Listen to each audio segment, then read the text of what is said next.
So in this video, we will look at another front-end JavaScript interview problem.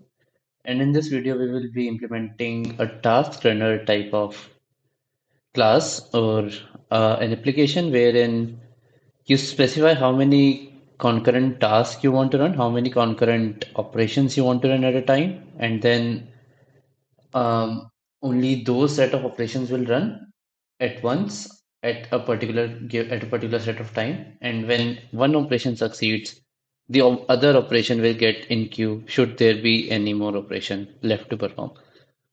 Like if we see an example here, let's say we have 5 tasks here: task 1, task 2, task 3, task 4, and task 5, and we want to give a concurrency control limit of 3. So that means if I push these 5 tasks at once in the queue, only 3 tasks should run first because they were inserted first. So these 3 tasks should run together.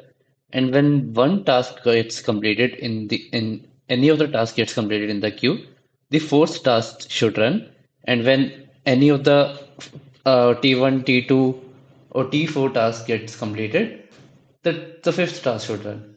So like it should be in queue. It should follow the first in first out order. It should be a queue, and it should have a concurrency control limit of 3 or any number that you want to get that you wanted to give. So let's try implementing this. So since we know that we need a first in first out kind of thing, so we'll be implementing a queue here.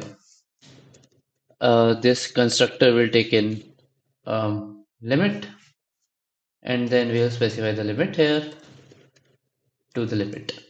Then we will initialize a queue which will be empty. And now we also need to initialize an active index or current task count. We will initialize this at 0. Why we need this? We'll check, we'll implement, and we'll see why we need this.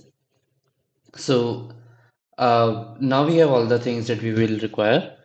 We would need a push operation. This EX example task gets a push operation, gets a push method. So we'll implement a push method, and this push method takes in a task. Now what we'll do, we'll just push this task in the queue. This dot queue dot push task, and then we will run the task. We'll create a method that says this will run next task. So what we want to do is whenever a task is pushed in the queue, we want to run the next task that is available to be run in the queue. So if the queue is empty and I push T1, then the next task will be T1 to run. If the queue is not empty, if the queue has T1 and then I push T2, then T2 should run. If the queue is not empty and I push T3, then T3 should run. It should run until and unless we reach the limit. So let's implement this run task method. Now in this run task method, we need to check when we have to run the task. If the limit is reached, or if there is no task in the queue, if queue has no length, if there is no task, or if the limit is reached, that is the current task that we are running is greater than equal to the limit that we have. If the limit is reached or the queue is empty, we return. We don't do anything. Now we pull the task from the queue. We pull the first task from the queue since it's a FIFO order. We must follow FIFO order. So this dot queue dot shift. This will give the first task, and it will pop the first task as well from the queue. So we have popped the first task and we have the task here. Now we will run the task.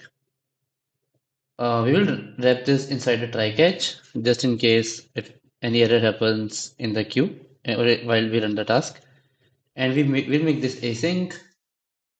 Since it's a promise, the task will be a promise. I'll await the task. And when the task is done, we have to decrease the count as well.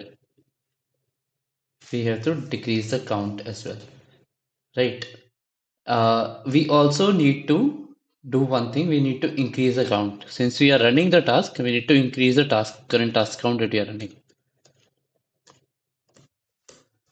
right?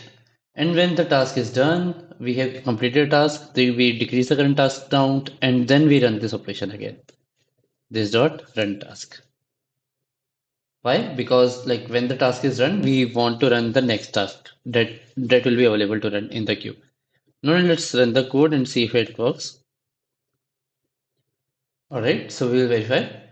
So first T1 starts, T2 starts, T3 starts. That's fine. Then T2 is finished. T2 takes the smallest time. T2 gets finished the earliest. And when T2 gets finished, T4 starts. T2 finishes. All right. Yeah, I think we are missing something. We are missing T4 and T5. So let's see. Where are we? Where have we? Where should we do it? Yeah. So instead of catch, let's add this in the finally block. We want this to run always, not just an error happens. So I'll just cut this, and here I will just console log the error. Console log error. Now let's run this again. All right. So as soon as T2 finishes, T4 starts. And when T4 starts, T3 finishes, and as soon as T3 finishes, T5 starts, and then all the tasks gets finished in order. So as we see, it's working as expected. So first only three tasks runs, and whenever a first task gets emptied out, the next task gets queued in, it starts to run, and then so on. So this was it, and I will see you in next one.